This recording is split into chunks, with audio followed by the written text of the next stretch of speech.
ನಿಜ ಹೇಳಬೇಕಂದ್ರೆ ಈ ಭೈರಾದೇವಿ ಸಿನಿಮಾದಲ್ಲಿ ಅವಳು ಆ್ಯಕ್ಟ್ ಮಾಡಬೇಕಿತ್ತು. ನಾನೇ ಬೇಡ ಅಂದ್ಬಿಟ್ಟು ಡೈರೆಕ್ಟ್ರ್ ಹತ್ರ ಮೆಲ್ಲಗೆ ಹೇಳಿಸ್ದೆ, ಈ ಸಿನಿಮಾ ಬೇಡ, ನೆಕ್ಸ್ಟ್ ಸಿನಿಮಾ ಮಾಡಿ. ಯಾವ ಥರ ಪಾತ್ರ ಅಂದರೆ ಈ ಸಿನಿಮಾದಲ್ಲೊಂದು ಮಗುದೊಂದು ಪಾತ್ರ ಇತ್ತು. ಅದು ಈಗ ಹೇಳಿಬಿಟ್ರೆ ಅದು ಕ್ಯಾರೆಕ್ಟರ್ ರಿವೀಲ್ ಆಗಿಬಿಡುತ್ತೆ, ನನ್ನ ಸ್ಟೋರಿ ಗೊತ್ತಾಗ್ಬಿಡುತ್ತೆ. ಸೊ ನನಗೆ ಗೊತ್ತಿಲ್ಲ ಆ ಪೋರ್ಷನ್ ಹೇಳ್ಬೋದಾ, ಅಂದರೆ ಆ ಸ್ಟೋರಿ ಹೇಳ್ಬಾರ್ದು. ಯಾಕಂದರೆ ಡೈರೆಕ್ಟ್ರಿಗೆ ಮತ್ತು ನಮ್ಮ ಟೀಮ್ ಇದ್ದಾಗ ಅದ್ರ ಬಗ್ಗೆ ಡಿಸ್ಕಷನ್ ಆದರೆ ಚೆನ್ನಾಗಿರುತ್ತೆ. ಹೌದು. ಆ ಥರ ಒಂದು ಸೀನ್ ತೊಗೊಂಡು ಬಂದರು. ಡೈರೆಕ್ಟ್ರನ್ನ ಮಗಳನ್ನ ನೋಡಿ ಫಸ್ಟಿಗೆ ನಾನು ಓಕೆ ಅಂತ ಹೇಳಿದೆ. ಸರಿ ಆಯಿತು ಮಾಡಿಸೋಣ, ಚೆನ್ನಾಗಿದೆ ಅಂತ. ನನ್ನ ಜೊತೆ ಇರ್ತಾಳಲ್ಲ, ನನ್ನ ಸಿನಿಮಾದಲ್ಲಿ ಇರ್ತಾಳೆ ಅಂತ. ಅದಾದಮೇಲೆ ಡೈರೆಕ್ಟ್ರು ಆ ಕತೆ ಆ ಸೀನ್ ಕೊಟ್ಟರು. ಅವಳನ್ನ ನೋಡಿ ನನಗೆ ಅನ್ನಿಸ್ತು ಇವಳು ನನ್ನೇ ಮೀರಿಸ್ತಾಳೆ ಇವಳು. ಅಂದರೆ ಅಳೋ ಸೀನ್ ಇತ್ತು. ಆ ಅಳೋ ಸೀನ್ ಎಷ್ಟು ಚೆನ್ನಾಗಿ ಮಾಡಿದ್ಲು ಅಂದರೆ ಅಲ್ಲಿವರೆಗೂ ನನಗೆ ಗೊತ್ತಿರಲಿಲ್ಲ ನನ್ನ ಮಗಳಲ್ಲಿ ಆ್ಯಕ್ಟಿಂಗ್ ಅನ್ನೋ ಟ್ಯಾಲೆಂಟ್ ಇದೆ ಅಂತ. ಇಷ್ಟು ಚೆನ್ನಾಗಿ ಮಾಡಿದ್ಲು ಅಂದರೆ ಡೈರೆಕ್ಟ್ರಿಗೆ ಖುಷಿ ಆಗೋಯ್ತು.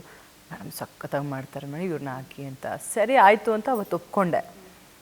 ಅವತ್ತು ಇಡೀ ದಿವಸ ಅವಳು ನಿದ್ದೆ ಮಾಡಿಲ್ಲ. ಅಂದರೆ ನನ್ನ ಬೆಳ್ಳಗೆ ಮಾಡು, ನನ್ನ ಚೆನ್ನಾಗಿ ಮಾಡಿ, ನೀವು ನಾನು ಸಿನಿಮಾದಲ್ಲಿ ಕಾಣಿಸ್ಕೋಬೇಕು, ನನಗೆ ಆ್ಯಕ್ಟಿಂಗ್ ಹೇಳ್ಕೊಡಿ, ನನಗೆ ಎಕ್ಸ್ಪ್ರೆಷನ್ ಎಲ್ಲ ಹೇಳ್ಕೊಡಿ. ನಾನು ರಾತ್ರಿ ಮಲ್ಕೋಮ್ಮ 12 ಗಂಟೆ ಆಯಿತು. ಇಲ್ಲ ಇಲ್ಲ ಇಲ್ಲ ನಾನು ನಾಳೆ ಡೈರೆಕ್ಟ್ರ್ ಬರ್ತಾರೆ, ನಾನು ಇದನ್ನೆಲ್ಲ ಕಲಿಬೇಕು ಆ್ಯಕ್ಟಿಂಗು. ನಾನು ಅಂದ್ಕೊಂಡಿದ್ದೆ ಯಾಕೋ ಮಿಸ್ ಹೊಡಿತಾ ಇದೆ, ಓದೋ ಕಡೆ ಗಮನ ಹೊರಟೋಗ್ಬಿಡುತ್ತೆ. ಯಾಕಂದರೆ ಈಗಿನ ಇದರಲ್ಲಿ ಎಜುಕೇಷನ್ ಅನ್ನೋದು ಬಹಳನೇ ಮುಖ್ಯ.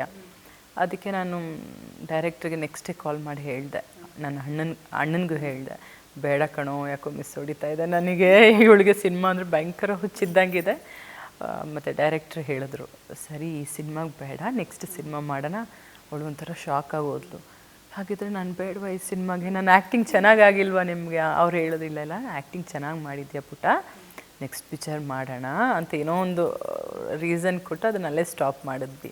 ಬಟ್ ಈಗ ಟೆನ್ನಿಸ್ ಕಲಿತಾ ಇದ್ದಾಳೆ.